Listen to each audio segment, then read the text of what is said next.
What's up, North County? You're tuned into the Backstage Pass with the Rebel Bear.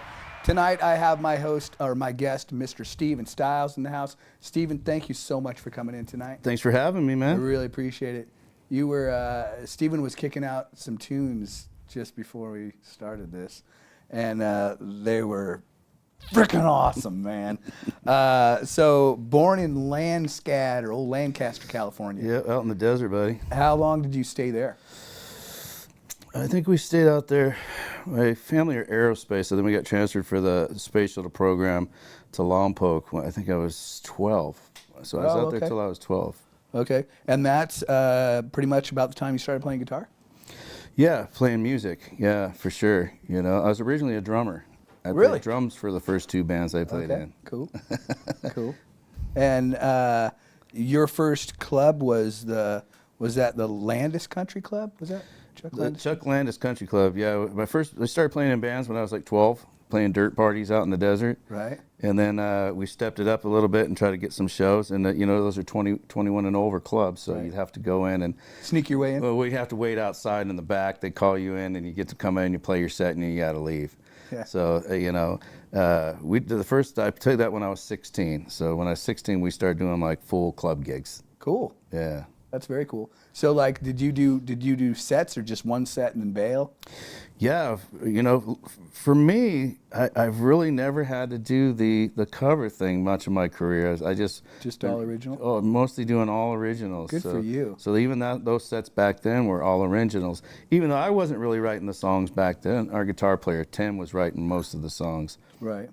Back at that time, I didn't start writing until I was probably about 17 or 18, and my drummer was dating Casey Christopherson at the time. Oh, okay. And her mom is Rita Coolidge. Interesting. I know. I was kind of homeless at the time, living in Hollywood, being a rock star. Right. And they let me stay at their house, and hanging out with Rita one night, she was telling me the importance of writing songs. That's where the money is. And so in their guest house, I wrote my first song at Rita Coolidge's house. So that's pretty cool, man. Did you ever wind up recording that at all, ever? I don't know. I think I did. I think it was a song called Purple Daisies. I think we put it out with the band that I was in at the time called Red Rebel Devils. Oh, cool. Very cool. So your dad was a musician, Wayne Moore, a bass player? Yeah. Wayne, he was a bass player. He played for Vern Gosdin, Glenn Campbell. He was in a band called Nashville West. Like in the 60s, right? Nashville West, I think, was the early 70s. Was it? You know, they do the country circuit, you know, which used to run like in Los Angeles, and it was really weird that, you know, even Palmdale had a place called the Jack of Diamonds back in the day. It was like a big stop for them, and then they'd head out to Bakersfield, hit Las Vegas, and come back, and they just did this big circle. The Palomino Club in the Valley. And so they did pretty good. They put out, it's still a cult record to this day, Nashville West, especially for guitar players, because Clarence White was in the band, and that was kind of pre-B-Bender, so most guitar players will know who Clarence White is. Right. And then they moved into out to Bakersfield with Bakersfield International, became the house band out there. So anything that came through there, that's when he wrote the songs for the Gosden brothers, and then when he first met them, because they put their first record out on Bakersfield International Records. Was that a big influence for you, your father being a musician like that? Well, the crazy thing is I didn't meet him till later on in life, my biological father. So what was really interesting, I got signed to Polydor Records with a band called The Regulars in like 92, 93. They were already on Polydor, and I was kind of like a hired gun. I kind of jumped in after they got rid of their singer. And so I was already kind of had some success in the music business before I even met him. So I think that was pretty cool. Yeah, right. You know, you kind of found him in, well, he probably was pretty stoked that, look, there's my son and he's actually kicking it here. That's awesome. How did you wind up getting into the Regulators? We had the same management company. So I was in a band called Red Rebel Devils at the time in Hollywood, kind of doing a Southern rock type thing. And we're doing pretty well. We're doing all the big clubs out there. And for whatever reason, we just could not get a record deal. You know, it was like, well, you're not country, you're not rock, you know, we don't know what to do with you. But back in the day, it was like, you know, you had to, you know, they had to give you a tie, you know, put you somewhere, you know. And we had a manager, Dennis Ryder, at the time, who had a band called Love Hate. Oh yeah, I'm trying to interview one of those guys right now. Oh yeah, yeah. I'm working on it. Johnny Love, the guitar Johnny player. Love. Johnny Love Yeah. actually produced one of our first demos over at NRG Records with Jay Baumgartner, who like the Papa Roach Gang and all those guys Right. over there. And so we had Dennis Ryder was our manager. He had L7, Evanescence, and all these guys at the time. And they also had the Regulators. And we did a big show with those guys out at Castake Lake, July 4th. And Dennis was in New York, and he called me the next day, and he goes, "Hey, man, the Regulators really want you to come sing for them." And at first, I'm like, "Dude, I don't want to do it. I don't want to go. Like, we're gonna get something going." Right. And then he showed up one day, and he played me a tape of a band called Ugly Kid Joe. Do you remember those guys? Oh, yeah. Santa Barbara band. Covered their So songs. the funny story about those, we did a show in L.A. and they, you know, we went on, we headlined the show, and then they went on after we did, about like 1 o'clock in the morning, and they had like 10 people, and we were like, "What is this? This is a joke. These guys got these long Bermuda shorts on, you know, it's this whole thing." And then Dennis showed up one time. He goes, "Hey, check this out. Listen to this demo." And I go, "Who's that?" And he goes, "Man, that band that I started managing." And he goes, "Yeah, I just got him signed to Mercury." And I'm like, "All right, call the Regulators, dude. I'm in." Wow. That's We're not funny. getting a deal. Yeah, I covered a couple of their songs in the '90s off their. I forget what album it was. I don't know. I don't know what the name of the album, but one of the songs was VIP, and they went from being that happy like beach band with that real poppy tune to being just straight up heavy. Like they dropped down to D, and they totally changed their tuning. And when I heard it, my bass player was like, "Dude, let's do an Ugly Kid Joe song." And I was like, "No." And I was like, "I don't want to do that. I want to stay heavy." He goes, "Listen to this." And I heard it, and I was like, "Ooh, damn, that's really heavy." And it was really good too. So, you know. So do you do studio work as well? I do. I do a lot of session work, vocal work. I'll do voiceovers for commercials. I get hired to do demo stuff. Yeah, I do a lot of that stuff. That's cool. How do you go about getting into that? Just someone you know? Yeah, you just you get know? the call one day, Really? you know? Yeah, you just, I've always wanted to do that stuff. hey, I'm working on a project. Can you come do this, you know? So it's people that actually know you. Yeah, and they know got you're my name available. from somebody else or something, Right. or I happen to be like co-producing a record in Nashville for a girl, and we were doing it at the Castle out in Nashville, and somebody happened to come in and said, "Hey, is there any possibility that we can use the big room? We have these investors that we want to kind of show them what we're trying to do. We're trying to do like an off-Broadway musical called, at the time it was a thing called Isle to Dreams." And I was like, "Yeah, we can take a break." And then I started rapping with the guy, and it ended up, it was one of the writers for the thing. And then I ended up auditioning for this thing for him and ended up getting the gig. I'd never sang like a Broadway tune in my life, man. But you just do it. You just go for it. Right. That's cool. That is very cool. And so you also mentioned that you did like film work too? Yeah, we still do. I still write for film and TV, you know. They're like, are those scores? Yeah, or it's like film and TV placements, you know, not really so much scores. We're not writing, you know, in Whole the thing, pieces, but whole pieces, you know, they'll Yeah. take snippets and, you know, we'll get someone with a music supervisor will call or send out a list to saying, "Hey, we need," just last week I got, "Hey, we need country songs," which is kind of rare for film and TV. You don't get a lot of requests. Now you do because of the success of Yellowstone and Right. and Landman and all that stuff, the Taylor Sheridan stuff, which I was supposed to have a song on the last season of Yellowstone. Really? Yeah, and then the whole writer's strike happened, and then the main character leaves, but it was written for that main character, a specific scene for that.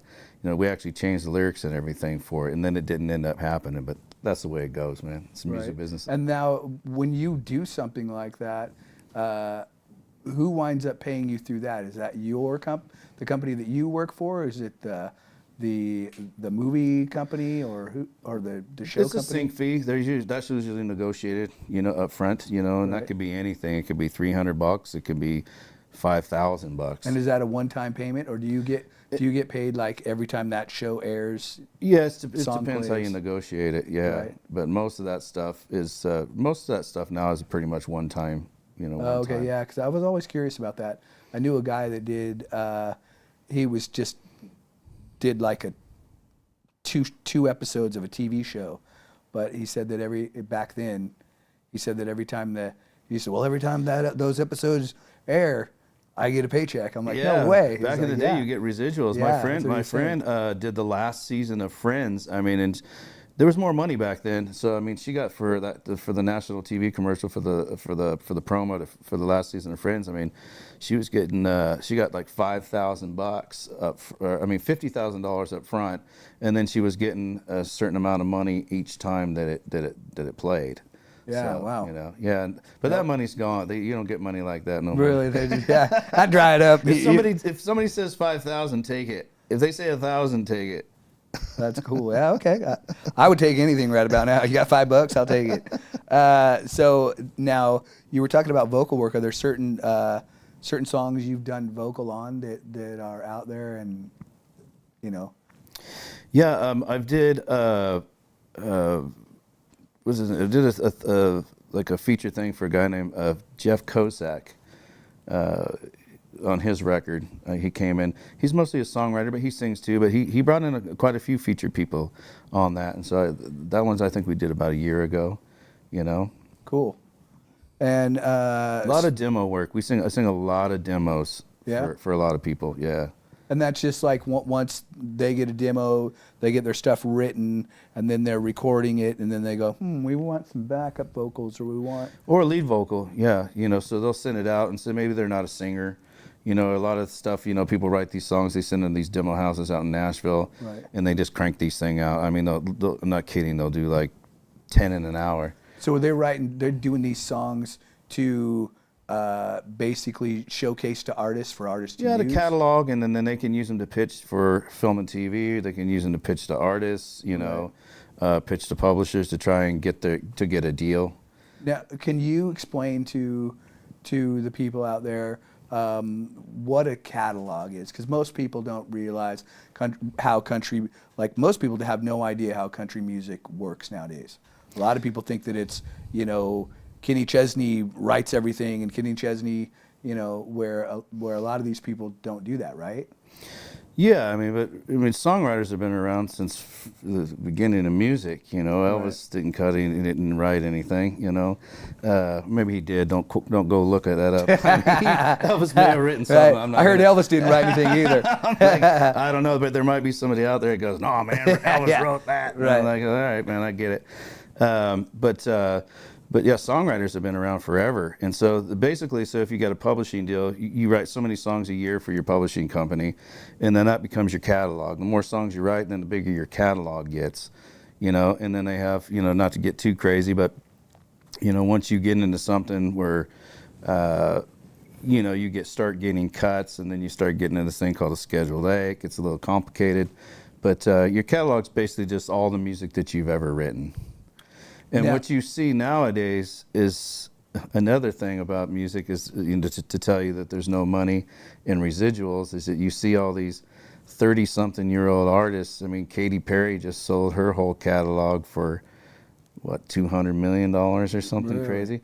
Yeah, because to them, you know, they feel that, you know, in the future, they're not going to, you know, there's no money to be made on it. Take the money now, invest the money. Right. You know, it's, I would do that too. Yeah, that's why it's so popular. But then you get these companies, these corporations that are buying all these catalogs up, and then you got to think about that.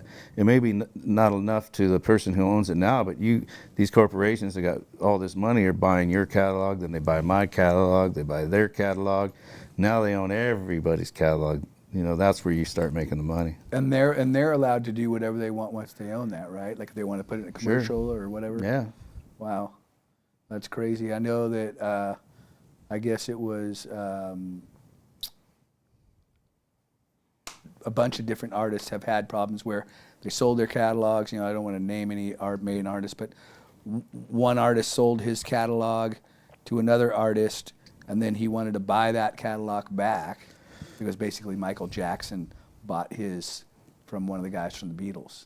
Oh yeah. And then Paul McCartney wanted to buy his catalog back, and he was like, "Nope, I'm not selling it back to you." And I guess that ruined their relationship. Relationship there, which is crazy. It's like one of those things where, to me, music is about brotherhood. Right. We should be able to share all of it. But I guess when it comes to money, that's kind of a then different story. If you want to jump ahead to the, hope we're not boring everybody. Nah. Stay with us. I think it's stuff that people might want to learn. And then you fast forward it to where now the artists and everybody are getting business smart. And so you take Taylor Swift for instance. It was on Big Machine that behind her back is what they say is that Scooter Braun and all those came in and bought all her catalog and bought all her masters off her, with behind her back or whatever, how it happened. But she outsmarted him. She went back into the studio, re-recorded all that stuff, and then re-released it. So now she's playing her version. She owns those masters of those versions.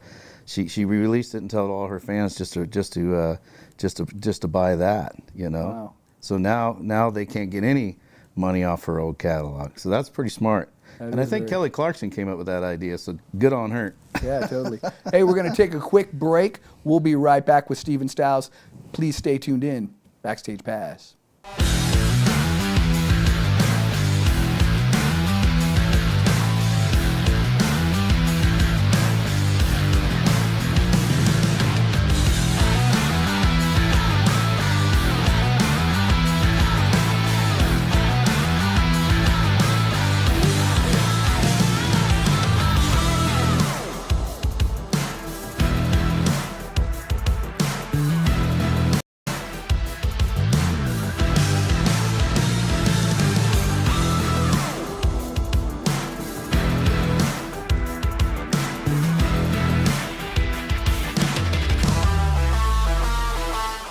Hi, it's Alex with Suprema Meat Market. We are a Mexican meat market with a taqueria. Come enjoy our high-quality cuts and meats. We offer choice and prime Harris Ranch beef, as well as chicken, seafood, and pork items.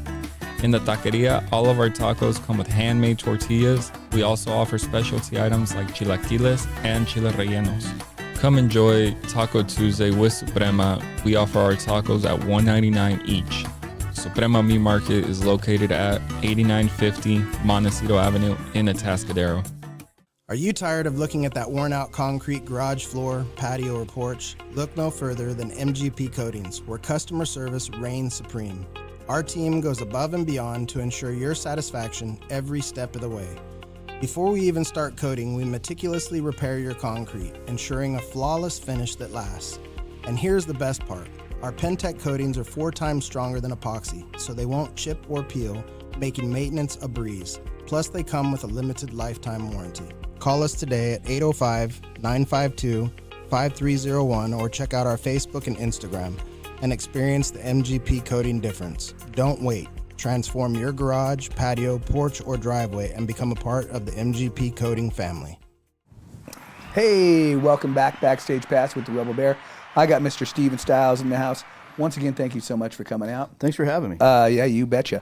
I'm going to ask you here in a couple minutes to do a couple tunes, or at least one of the tunes you did for us earlier. But I want to talk to you about your guitar here you have. It's the that's the Guild or the Harmony?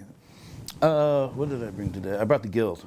Okay, cool. Yeah, this is the best sounding guitar under $1,000 you're gonna find. The D25M. And how'd you come across that? I think it was a garage sale find. Really? Yeah, we got quite a few of those. Nice. Yeah, we actually found at a garage sale that came up on. The lady had a Gretsch White Falcon, like not a reissue, like a real one.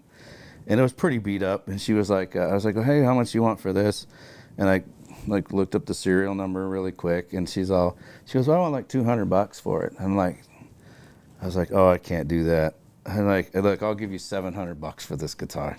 Really? Yeah. She didn't know what she had. She didn't know what she had. And wow, even that's kind of you. Yeah, if it wasn't so messed up, I had to have the net was bowed, and I had to take it down to have a lot of work on it. But I was just like, but I mean, yeah. And then I ended up goofing around one day at a gig, and I took a yellow Post-it thing on it, and I put for sale. I didn't really want to sell, but I just kind of think, oh, if somebody wants to buy it, I'll do it. Some guy in the audience, his girlfriend really loved the guitar, and she's a folk singer. Right. And he goes, hey, man, how much you want for that? And I go, dude, give me $1,200. It's like worth $3,000 at the time. And so I kind of paid it forward. I got it for a good price, and I gave it to them. I said, promise me that you won't resell it, you know what I mean, type of thing. So she still has it. I seen her. So good on them. Yeah, totally. Yeah, and good on you too, though. On the same thing, you know. There, and you said you had a rebuilt Harmony acoustic also. That's one of your favorites. Oh yeah. There's a guitar builder out of Alabama, James Burkett. You know, if you come across his main thing is he does these knockoff J45s. If you can find one, get it, and you'll thank me later. But what he's doing, he's taking these old Harmonies, and he's tearing them all apart, and he's putting the old Martin 1938 cross bracing in them. He's putting a new truss rod in it, and yeah, I mean that thing right now just sounds amazing. I mean, all said and done, I think it was in it for $1,600. I mean, it's so popular. That I was on a waiting list for almost 2 years to get that guitar. And I completely forgot that I ordered it. And when he called me, he says, hey, your guitar's ready. I'm like, I didn't know what he was talking about. And I go, oh yeah, I totally forgot that I ordered that guitar from you. Wow. And so, but when he sent it, man, I played it, and it's just gorgeous. I'm not sure why I didn't bring that. Now, do you have to put some kind of a deposit down, obviously, for something like that? No, I didn't put a deposit down. Just put my name on the list. Really? Yeah. Wow, that's pretty cool. Because someone will buy it if you call me and he says and he's like, he even gave me the option if I didn't like that one, I could wait till the next one, because they're getting rare to find. So this one had a little bit of a crack in it. He fixed it all up, and he says, if there's anything you don't like about it, don't worry about it. Someone will buy this one, and then I'll take a picture of the next one and get you the next one. So that was pretty cool. And then I have one also. It's not a D18, but you have a Martin D18. How do you like that? Oh, I love it. Yeah, it's beautiful. I like mine a lot as well. It's not a D18, but it's one of the. I think I bought it in 2004. It's got the cutaway. It's the GS something, but it's acoustic electric, and I like it. I don't play it as much as I play my Taylor. My Taylor I like a lot. Yeah. Sorry, go ahead. I can really play my Taylor heavy, and it sounds great. If I'm just doing picking patterns or something light on the Martin, it sounds beautiful. But if I really start to give it the go on the Martin, it just doesn't sound as good for me. I don't know why, but yeah, that Martin is. That one rarely even leaves the house. It's. I didn't put a pickup or anything in it. I just left it the way it was. Yeah. And it just sounds. Everybody that comes over and touches that thing, they're like, "Man, this thing's just awesome." Great song there. Sorry, great guitar to write a song on. Allergies are killing me. Yeah, great song to write a guitar on. Oh yeah, that's the one to write songs on. Yeah, it's kind of one of those things where you can have a great guitar that feels good, but if it doesn't have a certain tonality to it, you can have a guitar that just has great tone to it. And that's the song that you want to write. That's the guitar you want to write the song on, because it just has that. Has that sound. Yeah, yeah. So speaking of songs, what was that song you were playing a couple minutes? Well, you played two of them. What was the first one you played? I think it's One Town. One Town. Yeah. That was it. Yeah. You want to play that for us? Yeah. Yeah. Sure. I love it. Sure. We'll knock it out. Hey, Steven's gonna do a song right now. You're gonna dig this. This is really cool. So we were talking early off camera. You were talking about what influences you to write songs. What are you thinking about when you write songs, the lyrics or whatever. Right. So I was out in Kentucky, and I was hanging with my buddy Scott Lindsay, who's another songwriter, and we were driving through. And if you've ever been in Kentucky, there's just all crazy back roads, a little turning thing. Well, we came into this one little town. excuse me, guys. And I was like, there's one gas station, and then we get to the thing, and there's like one stop sign, and then leaving out of town, it literally says 1-lane bridge ahead. And I think to myself, I go, you know, what is this, One Town? You know what I mean? And then like literally 10 minutes down the road, I had the whole first verse, you know, of this song right here. It's called One Town. All right.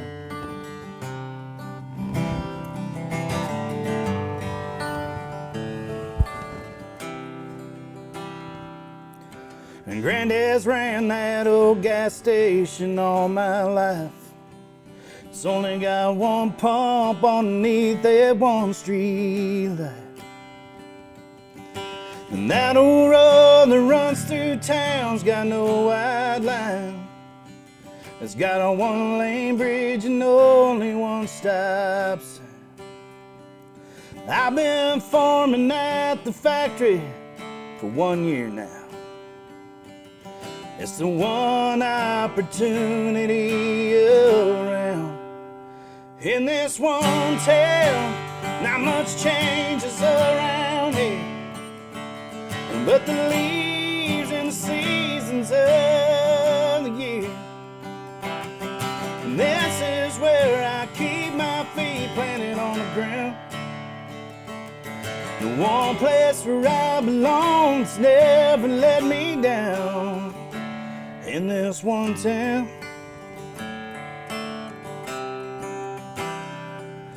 there's a monument that stands out in the courthouse lawn. Reach for the brave ones and the ones passed on. Can always find the young folks down all live television. Always find the young folks down at the cafe. They'll talk to anyone about anything. But on Sunday mornings there's no one around. Until about 1 the whole place shuts down. In this one town, not much changes around here, but the leaves and the seasons of the year. And this is where I keep my feet planted on the ground. And the one place where I belong has never let me down. In this one town.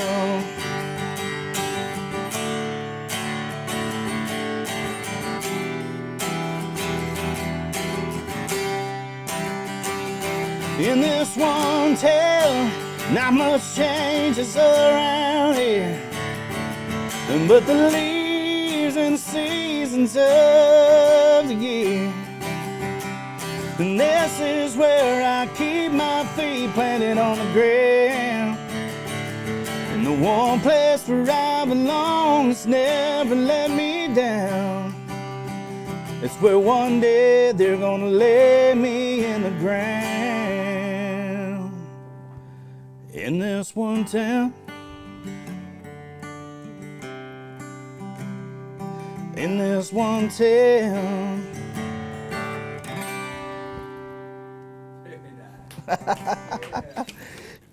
You know, we say when we do a writer's round, and man, everybody's doing great, and then one guy will mess up like that, and then you'll find like the next 3 guys in a row will forget the lyrics.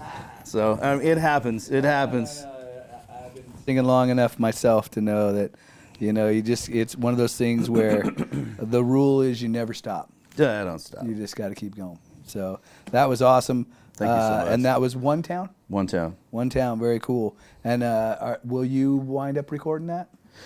Yeah, most definitely. Okay, yeah, I would say you should. Yeah. I've been playing that, and I sent it to a buddy, and he goes, "Oh, dude, you got to record that." Yeah, You gotta do that's that. a good one. That's And really. we'll be playing it this Saturday. Oh, very cool. Speaking of this Saturday, you're going to be at Blast and Brew there in Atascadero Saturday night, 6:30. There we go, right there. So you guys can check that out. You definitely want to go to this show. There it is again, Saturday night, April 26th, 6:30 to 9:30. You can get your tickets there on that little block. Just hit the little button on your phone, and that will probably link you into getting tickets. That is there, San Luis Avenue there in Atascadero. And the musicians that you will have in your band, could give those guys a little plug. Who are you going to have with you? Yeah, some local boys, actually. So on drums this Saturday, we have Wyatt Lunn. Okay, Wyatt. Did you know? Yeah, I do know Wyatt. Then we have Gary Fauché on bass. We have on guitar Michael Doherty. He's from Orchid.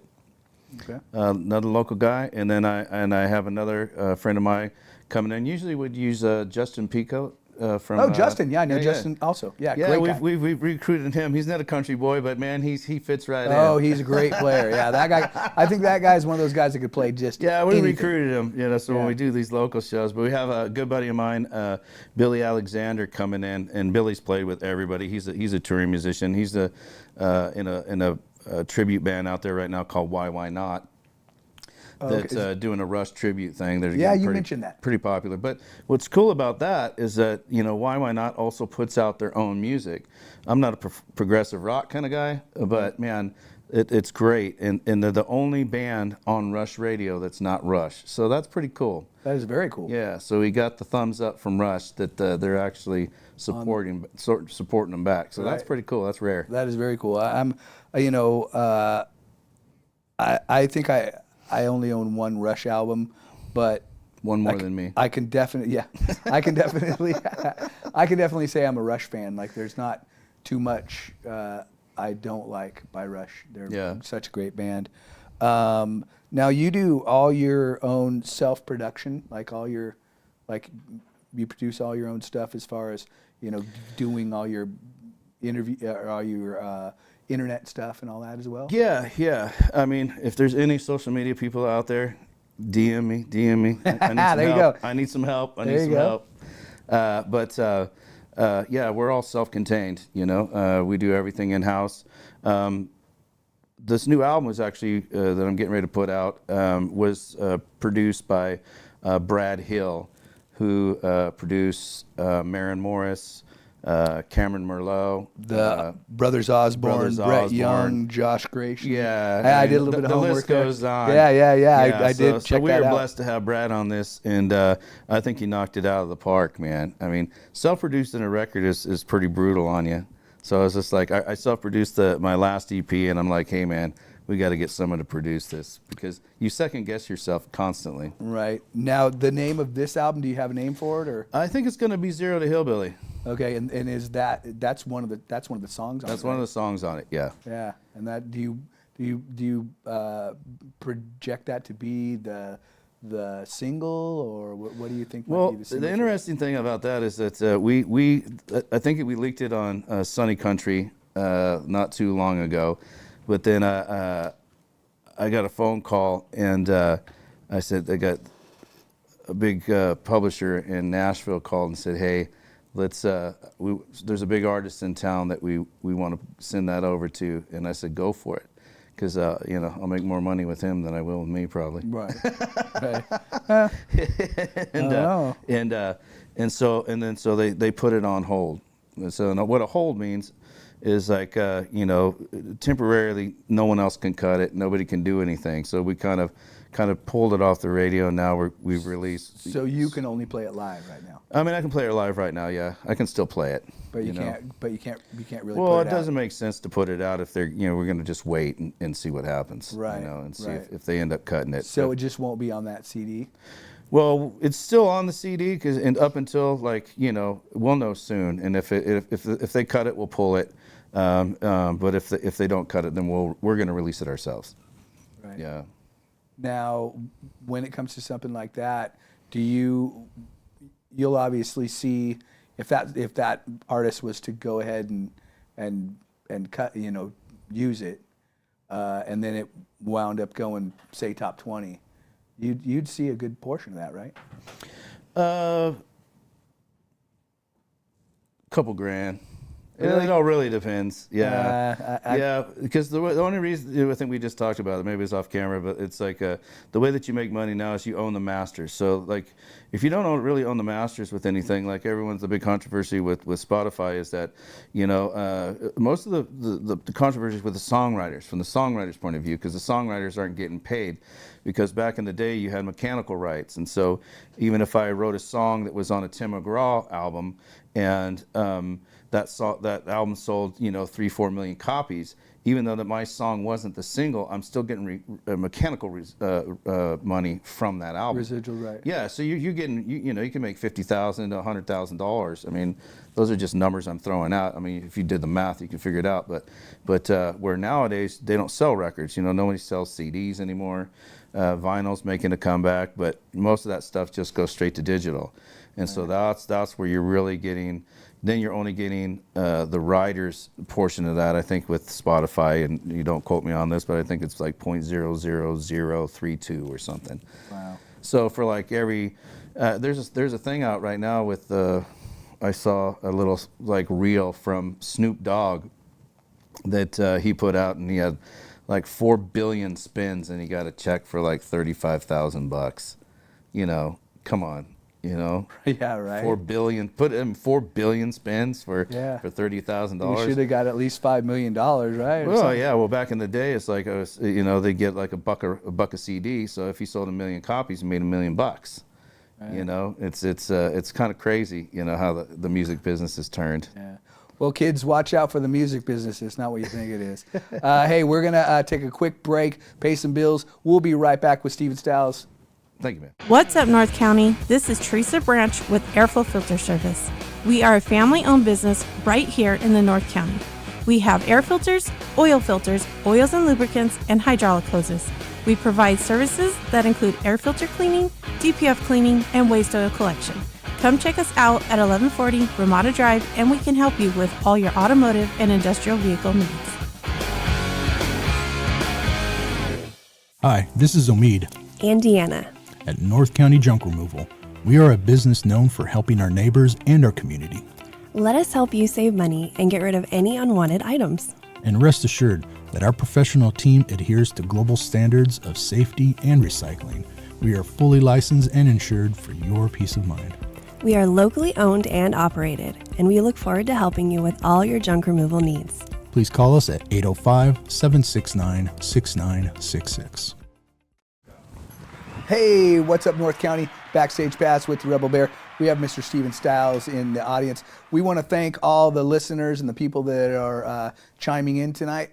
Thank you so much. I truly appreciate it. That's what makes the show the show. One of the listeners wanted to ask Steven, what is the biggest stage and show you've played to date? The biggest show that we've ever done is we opened up for Motley Crue. And I think there was about 50,000 people there. Wow. And that's a lot of people, man. Now that was the red... There was the Regulators. Regulators, wow. Yeah. And that was probably the biggest crowd I've ever played in front of. And to tell you the truth, in music, the bigger the crowd, the easier it gets. You think? I find that.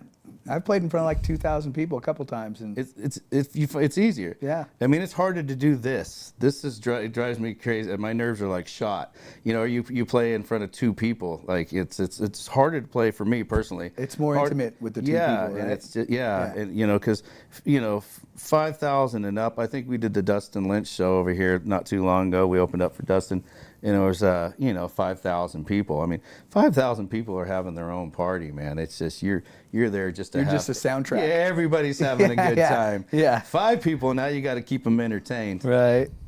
Hard to go wrong when you're the soundtrack, unless you're just totally boning it, right?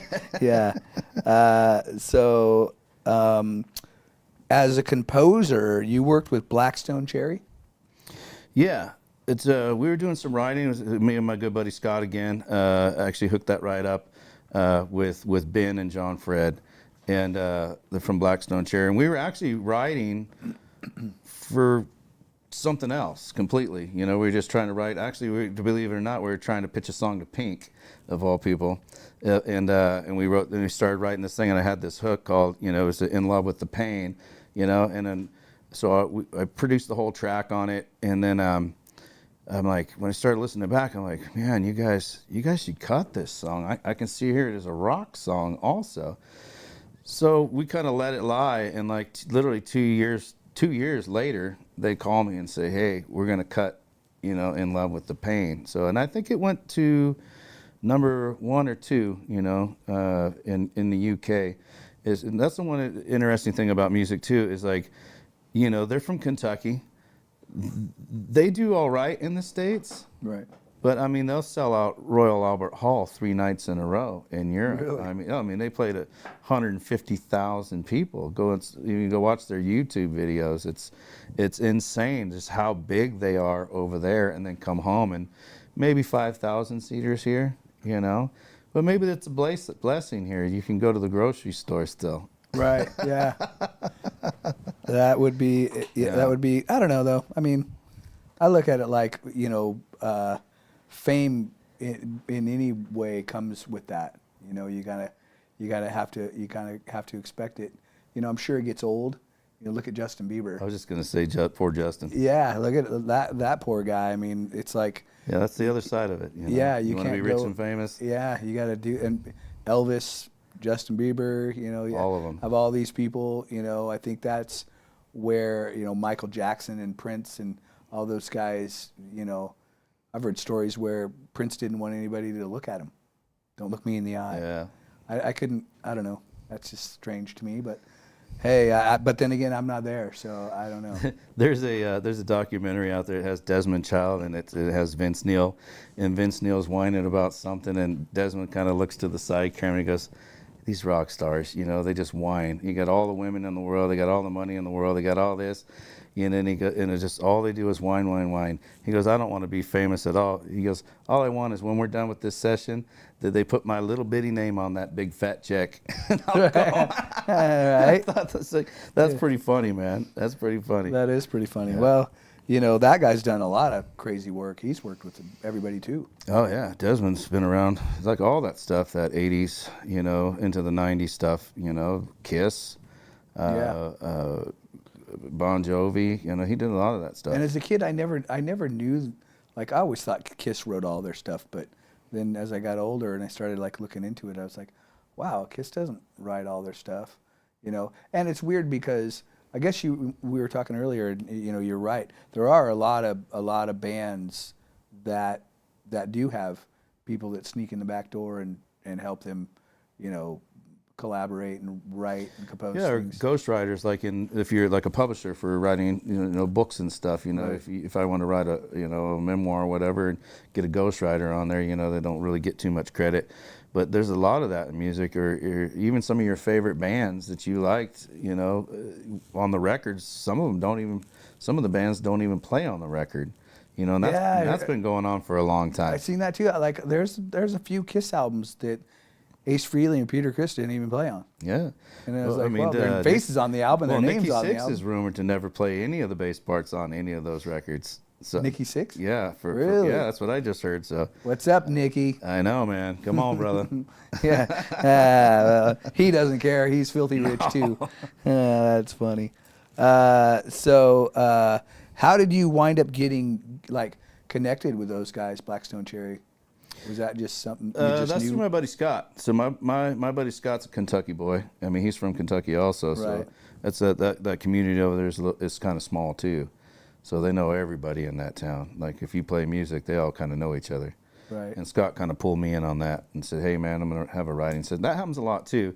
You know, you meet somebody and says, "Hey man, I'm gonna pull you in on this right and pull you in on this right." You know.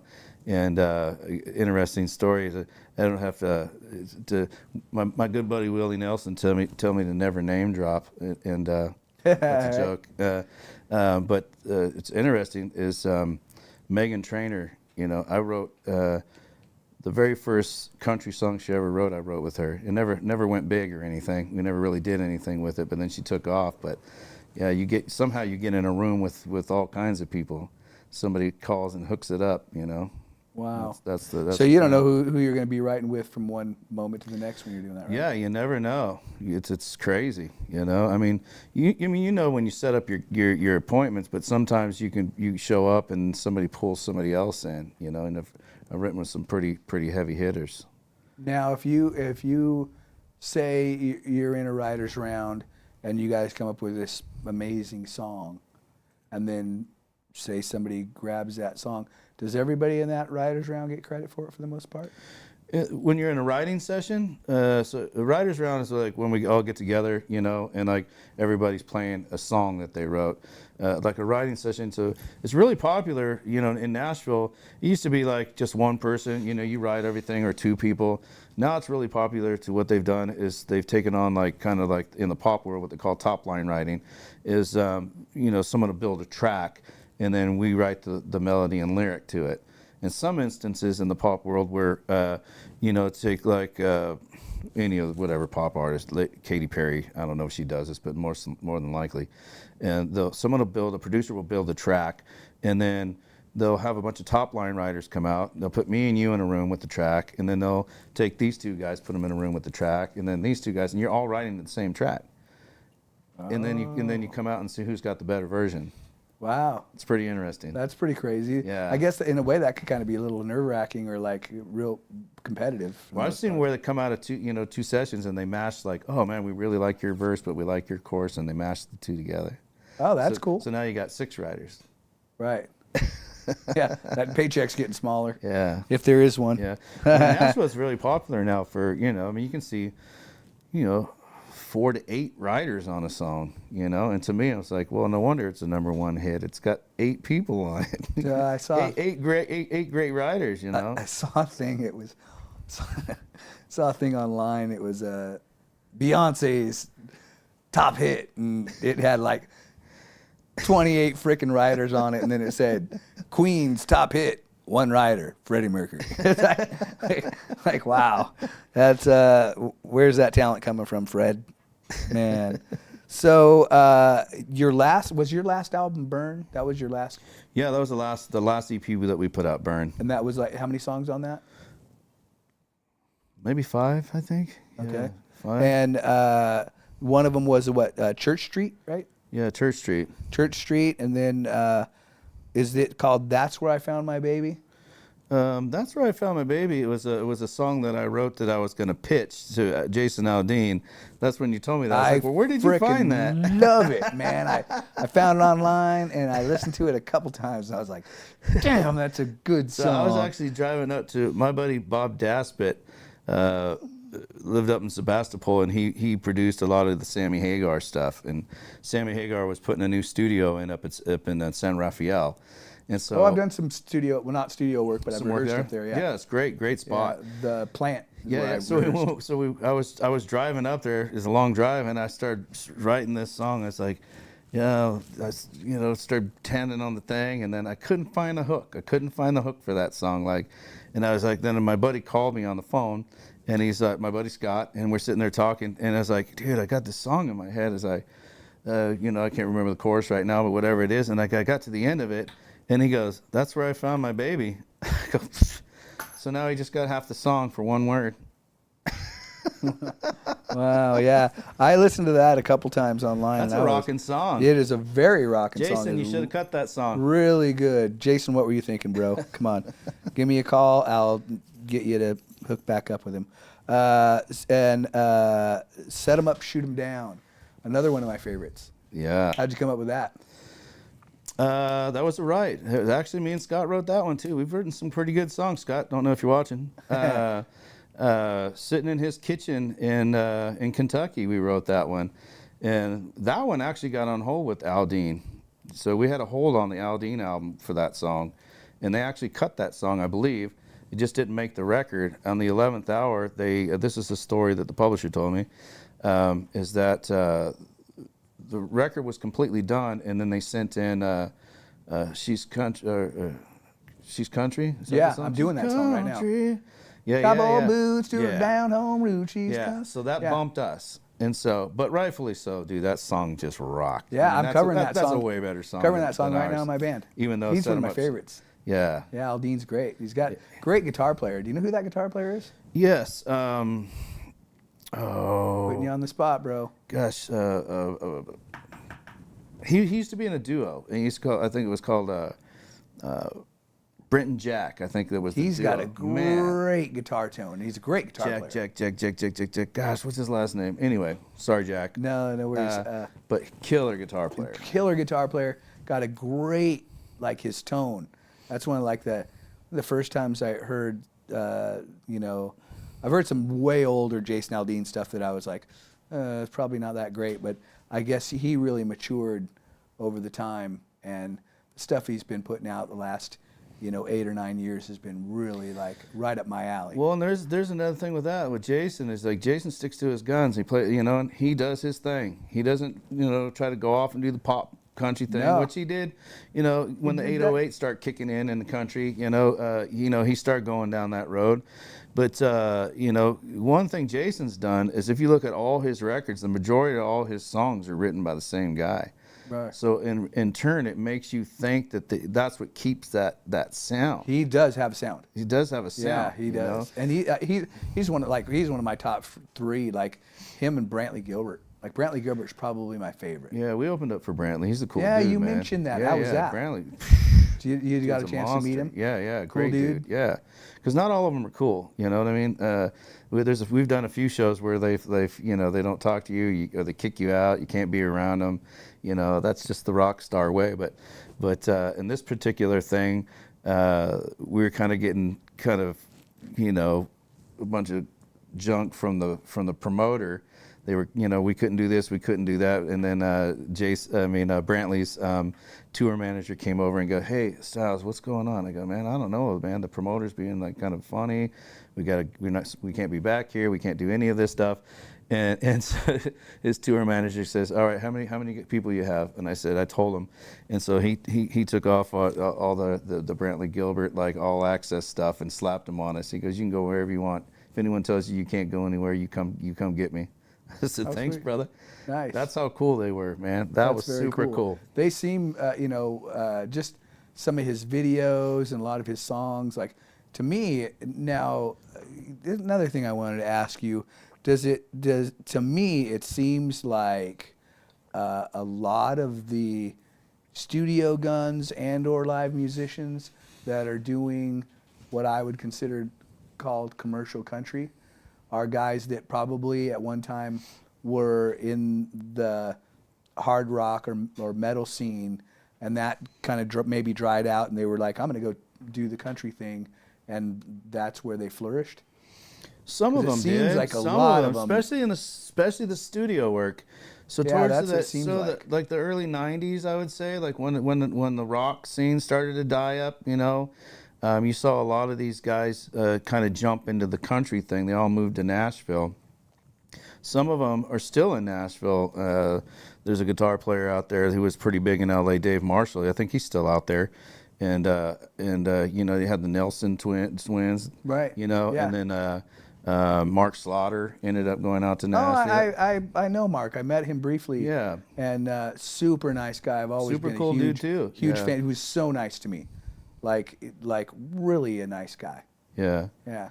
I got a story real quick about that. We were flying to Nashville, and he happened to be on our plane, and we were leaving Burbank. We were switching planes in Las Vegas, but we were running behind. But they held the plane in Vegas for us to land and switch planes, and because Mark was on the plane. Anybody else, they just would have taken off. But everyone in the plane was pissed off because they had to wait for Mark to get there to make us play. Hey, we're gonna take a quick break. I got so many more questions for this guy. I haven't even gotten to my real questions yet. We might have to have you come in for a second time. Real quick, I wanted to bring up that ad again for the show. This coming up Saturday night. There you go. Saturday night, Blast and Brew. We got the 26th, 6:30 to 9:30. You can get your tickets there on the little box there. I don't know what they call that thing. But you definitely want to check out this show. He's going to be playing some of the songs that he played here today. And then he's got the whole CD that he's just put out. And you got to check this guy out live. He's awesome. So we'll be right back. Thank you so much for tuning in. Hi, this is Dave Story, small game hunter with Story Termite and Pest. We're a full-service termite and pest control company. From rodents to termites, we can take care of all your pest control needs. Call today, we can tailor a pest control program that will meet your needs and budget. Contact us at 805-460-0650 or at storytermite.com. Remember, we don't have customers, we have friends.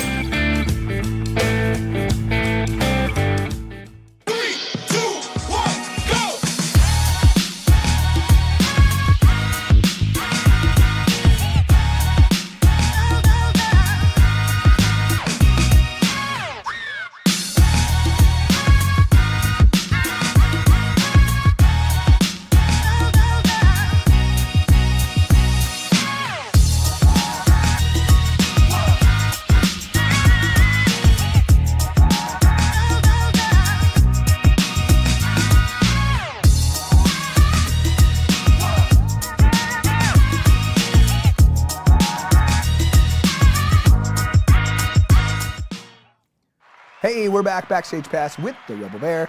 I have Mr. Steven Stiles in the house. And you wanted to mention one of the promoters for this show coming up? No, I want to mention, I think we have an opener for this show. Oh, an opener, okay. Local Cynthia Ford. I just want to give her a shout out. There you go. And let everybody know that she'll be joining us this Saturday also. And she's opening up for you? Yeah, she's doing an opening opening set. And what time do you think, do you start at 6:30? No, we go on later. I think the doors open at 6:30. She'll probably go on at 7. Okay. And we'll go on at like 8, Okay. And how long is your set for that show? Hour and a half. Hour and a half. All right. So Cynthia, stay tuned for Cynthia. She's going to be opening that up, and I'm sure if she's opening up for Steven, then she's probably pretty damn good. You know what I'm saying? Anyway, let me flip through. I don't have a whole lot of time, but let me ask you one more question, and then I would like you to play a song on the way out, if you don't mind. Yeah, we'll do that for sure. I think we'll do Jen. I think wanted Whiskey and Vinyl. Okay. God, I got so many questions here. I don't even know which one to pick. I'm gonna pick, and I already know this question. I already know the answer to this probably. But where would you rather be? Would you rather be on stage, or in the studio? Oh man, if I can be in the studio all day long. Really? Yeah, I love. I was gonna almost say the stage. I mean, I love the stage. Don't get me wrong, but I love the creative part. I mean, I'm the guy that's like 2 o'clock in the morning and everyone's sleeping on the couch and I'm still going. Still trying to bang it out. Yeah, I just love that energy. I love the process of making music, and, writing it, recording it. I love that process. And if I could just figure out a way to do that all day long, that's what I do. Right. But don't get me wrong, I do love playing live. It's fun, man. Right. Especially when you get the energy back. So when you get the energy back from the crowd. Yeah. I mean, you've done it yourself. I have. You know that feeling. Yeah. When you it's get a good out there. feeling. Yeah. Especially for me, a year and a half ago, when people were coming in to see me in the hospital and they were saying, we can't wait for you to get back. We can't wait for you to get on stage. And I was saying, I'm never playing again. I'm never doing it. And now that I have done a few shows, I just did a show this last weekend, and close to 100 people, not much, but still, it felt so good.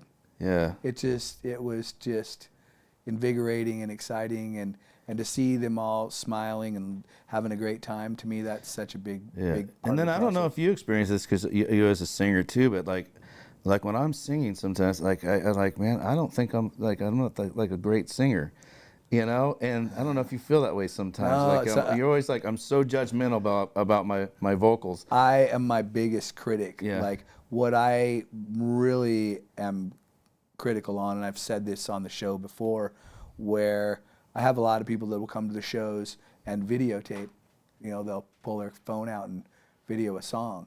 And then if I see it online later and I have that person's number and I'm like, ugh, I hate to be the, be the prima donna, but sometimes I'll call somebody up and go, hey, would you mind taking that down? Because, but there's other times when I've sang, Dream On by Aerosmith and just nailed it. Kill it. And I'm like, yeah, post that shit. Do that. Yeah, So, and then there's something about, you get the phone calls sometimes too. It's like, there's some singers out there that I just think are phenomenal, and then they'll give you a call, or they'll come to your show, and you're like, dude, I just love your vocal, and you're just like, dude, if I don't get it, I think you're the best singer I've ever heard, man. Right. Anthony Smith is one of my favorites. Anthony's a badass. Can I say that? Sorry about that. No, you're all good. He's, like I said, first time I heard that first album, and then now he's doing Wednesday night live on Facebook. Yeah. Have you seen that? Yeah, I've caught it a couple I times. tune in every Wednesday night. I chime in every once in a while. Yeah, me too. It's great, you know. I think you should try that. That's a great concept. You should try that. Just do a different day. Yeah, don't do So then Wednesdays. then I can watch I'm both not of gonna you. compete against. Yeah, no. But still, that'd be cool. So we're gonna have to wrap this up pretty quick. But before we do, I want to thank Stephen for coming in once again. Blast and Brew this Saturday night. There you go. Thank you so much. Blast and Brew Saturday night, 6:30. He's got an opener. She's gonna be awesome. And he's going in once again. You're coming on about what, 8:30? You said? About 8. 8. Yeah, okay. we'll probably hit the So stage 8 about o'clock. 8. Please go check out this show. We want to make sure we pack that place for him.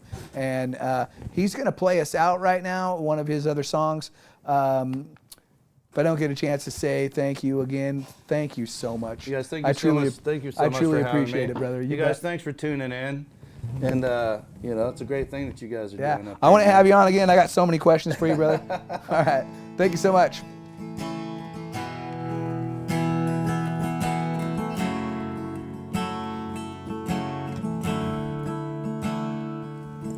It's a hell of a high chasing sunshine.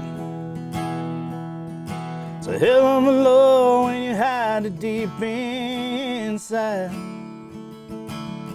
I'm all alone trying to fight that feeling. Man, I know just what I need, and let the men down and play something slow.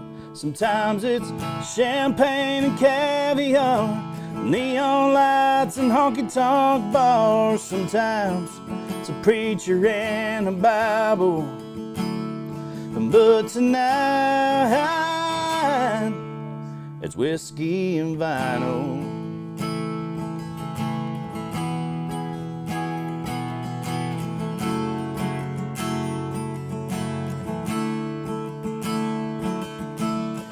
Take a shot and one more to numb the pain.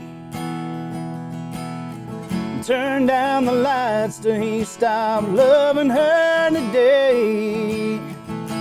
I can hear heaven calling. I close my eyes and let the tears start falling. I get lost in the melody and let it take my soul. Sometimes it's champagne and caviar, neon lights and honky-tonk bars. Sometimes it's a preacher and a Bible. But tonight, it's whiskey and vinyl.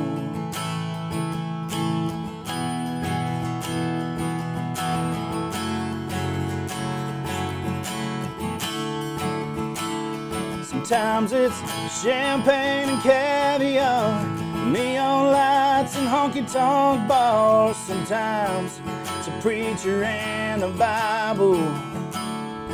But tonight, it's whiskey and vinyl. Whiskey and vinyl. Tonight it's Jones, Cash, and Haggard in a spiral. Whiskey and vinyl.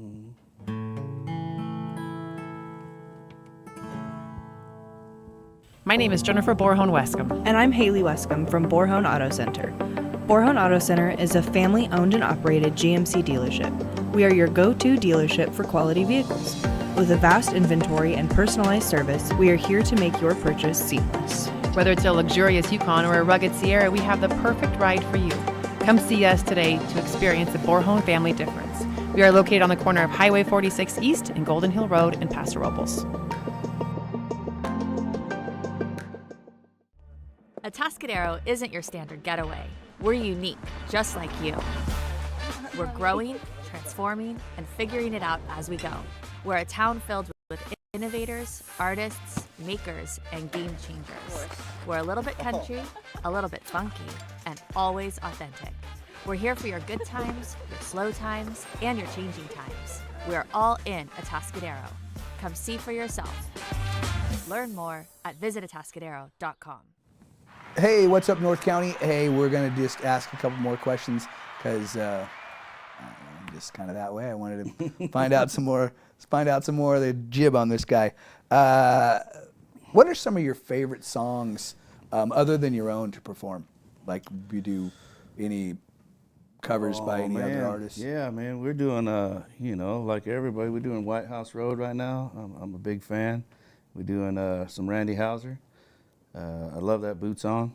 It's a rocking one. We do that. What, Boots On? Yeah, from Randy Houser. Yeah. I'm familiar with it. Yeah. And then I'm familiar with the White House. I was almost going to do that in my band, but it just, I don't know. I wanted, that song is a little more like almost alternative kind of type style, right? Yeah. Yeah. I kind of wanted to be more, the songs that I'm doing right now in the new band, a little more rockin', like the Jason Aldean and the Brantley Gilbert. So I listened to that a few times and was like, I like it, but it was just kind of a little too alternative. I wanted something a little heavier. So yeah, but the Boots On, that's Randy Houser. That's a great one too. Yeah. Yeah. And then what do you like most about? I know you kind of answered this a little bit earlier, but what do you like most about performing live? As far as like, is it just the feeling you get, or the crowd, or how does that? I mean, and then when you lock in with the band, is a great feeling too. So there's that energy when you play in live. I mean, even in the rehearsal studio, sometimes it's like, man, that live. There's nothing Chemistry, like live music, which is, you have a bunch of guys out nowadays. It's like, are out playing to a bunch of tracks. Yeah, we discussed that. Yeah, the track thing. I'm not down for that. I understand why they do it. Is like, it gets expensive out on the road. There's, to go out and have a full band touring. But unfortunately, it seems like the bass players are the first guys to go. They'll track the bass. Even when we it was the last festival we did, there was a band that opened that had there's a singer. He was playing acoustic. And then you had a drummer and just another guitar player, but you had B3, you had 5-part harmonies, you had, I'm like, oh man, I get the point, you want it to sound like the record, but for me, I'm kind of old school, man. I want whatever sound we can create with the instruments and the vocals that we have, then that's what we do live. That's why I try in the studio not to do too much overdubs or add too much instrumentation because you're going to have 9 people on stage I feel the same way. To copy it. If I can't do it live, then I don't want to do that in the studio. Well, and there's the thing back with that band I was in, the Red Rebel Devils, it was produced by Johnny Love. We went in the studio and we cut a record with those guys, and we brought in a bunch of outside players, and our keyboard player, we had Teddy Andropoulos. He played for Carole King but played for Guns N' Roses for a while, Teddy Z. Oh, okay. And was a friend of ours, and he came in and just did this ripping piano solo thing. This part was just badass, but when we did it live, our guy couldn't do it, and so you have other piano players coming in that want to see that part. You want to see him, oh, dude, I want to see him jam that part, and then you don't do it live because you're not the one who did it, Right. So that's kind of the downfall. So of if don't record anything that you can't do live unless you're going to track it. But tracking, it's become pretty popular. I mean, people are kind of accepting it. I mean, the audience don't seem to mind. They almost don't even notice. It's the weirdest thing to me. I think it's just musicians. You and I go to these things and go, man, I can't believe it. Yeah, a friend of mine actually plays keyboards for U2, and he Terry. Yeah, Terry. Yeah. You know Terry? Yeah. Yeah. I didn't want to name drop. Oh yeah. That's all right. Shout out to Terry. Yeah. So he and I were talking backstage. We did a festival. They do this festival every year for the disabled benefits. Oh, cool, veterans. Man. And I've been a part of that. I think 2 or 3 times. And so I've been on stage with him a few times. Great guy. And I was talking to him backstage one time, and he was telling me how I said, what's it like? And he goes, you know, it's cool. I spend more time actually with him, like, you know, in the studio rehearsing stuff. And he goes, because I'm not really on stage. And I said, what do you mean? He goes, I'm kind of off. He goes, I'm not on stage really. I'm kind of off stage. I'm not. Right. So he kind of said, I'm kind of like a backing track. You know, most people don't even know that I'm there. I'm playing it live, but not very many people see me. You know, he told me one cool thing was, you know, when they put all their stuff on Apple. Yeah. Do you remember that? He said he went and met the people at Apple and all that, and they gave him the first ever edition Apple phone. And he said he still has that in a box. Dude. That's what he told me. Probably worth bank. Told me that backstage. I was like, seriously? He's like, yeah. It's like, I have one of those, the very first edition. I'm like, holy shit. I'm like, do you ever use it? He goes, oh no, it's still in the box. Like, wow, See, that's pretty crazy. cool. Yeah, that's crazy. That's pretty cool. That's cool that you know him. He's a really nice guy. Yeah, Terry's a cool dude. Yeah, he's a good player. Actually, I think Terry's out on that EP, my Burn EP. I believe he put some tracks on there. Yeah, I listened to a few of those tracks and they're really good. Yeah, I got to tell you, there's definitely some good stuff on there. Once again, I want to thank you so much for coming out. It's been a pleasure having you in here in studio today, and I'm going to have you play us one more out if you don't mind. Play man. anything you want. If you want to do original, you want to do a cover, you want to do whatever you want to do, man, you just do it. Let me see, man. I've like my track record today, playing live on your little podcast. Dude, nobody's noticing. I want to thank you so much, and I'm going to come to your show. You gonna come out? Yeah, hell let me yeah. know, man. I got it. Let me see. I'm gonna try an up-tempo thing called "What Country Boys Do." We'll play a part of it. If that's right, because we've hit a couple slow ones. So let's see if we can do a little quicker one. Right on, right on.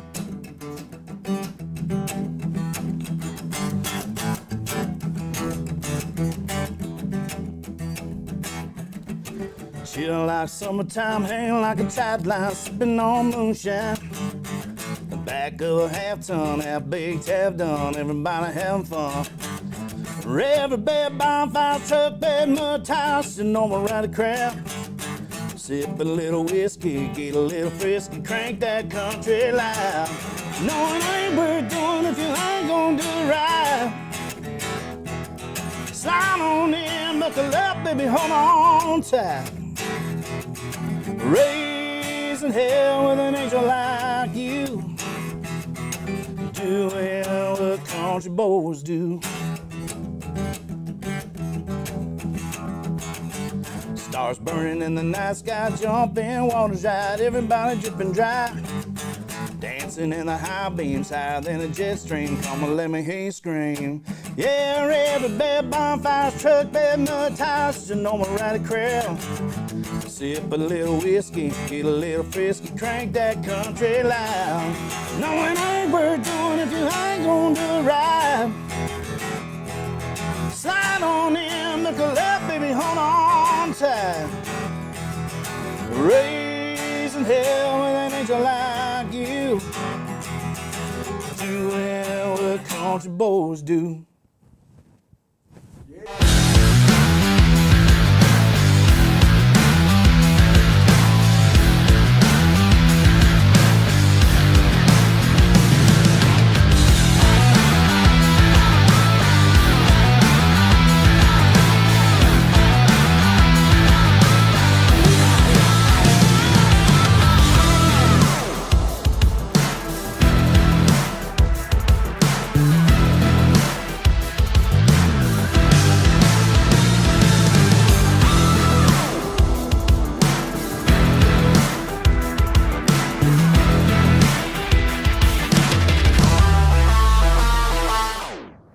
Hi, this is Dave Story, small game hunter with Story Termite and Pest.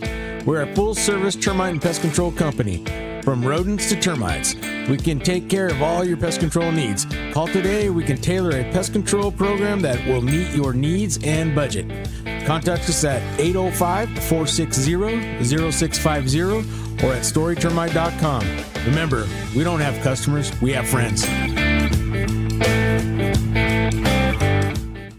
Hi, it's Alex with Suprema Meat Market. We are a Mexican meat market with a taqueria. Come enjoy our high-quality cuts and meats. We offer choice and prime Harris Ranch beef, as well as chicken, seafood, and pork items. In the taqueria, all of our tacos come with handmade tortillas. We also offer specialty items like chilaquiles and chile rellenos. Come enjoy Taco Tuesday with Suprema. We offer our tacos at $1.99 each. Suprema Meat Market is located at 8950 Montecito Avenue in Atascadero. Are you tired of looking at that worn-out concrete garage floor, patio, or porch? Look no further than MGP Coatings, where customer service reigns supreme. Our team goes above and beyond to ensure your satisfaction every step of the way. Before we even start coating, we meticulously repair your concrete, ensuring a flawless finish that lasts. And here's the best part. Our Pentec coatings are 4 times stronger than epoxy, so they won't chip or peel, making maintenance a breeze. Plus, they come with a limited lifetime warranty. Call us today at 805-952-5301 or check out our Facebook and Instagram and experience the MGP coating difference. Don't wait. Transform your garage, patio, porch, or driveway and become a part of the MGP coating family. What's up, North County? This is Teresa Branch with Airflow Filter Service. We are a family-owned business right here in the North County. We have air filters, oils and lubricants, and hydraulic hoses. We provide services that include air filter cleaning, DPF cleaning, and waste oil collection. Come check us out at 1140 Ramada Drive, and we can help you with all your automotive and industrial vehicle needs. Hi, this is Omid and Deanna at North County Junk Removal. We are a business known for helping our neighbors and our community. Let us help you save money and get rid of any unwanted items. And rest assured that our professional team adheres to global standards of safety and recycling. We are fully licensed and insured for your peace of mind. We are locally owned and operated, and we look forward to helping you with all your junk removal needs. Please call us at 805-769-6966. Atascadero isn't your standard getaway. We're unique, just like you. We're growing, transforming, and figuring it out as we go. We're a town filled with innovators, artists, makers, and game changers. We're a little bit country, a little bit funky, and always authentic. We're here for your good times, your slow times, and your changing times. We're all in Atascadero. Come see for yourself. Learn more at visitatascadero.com.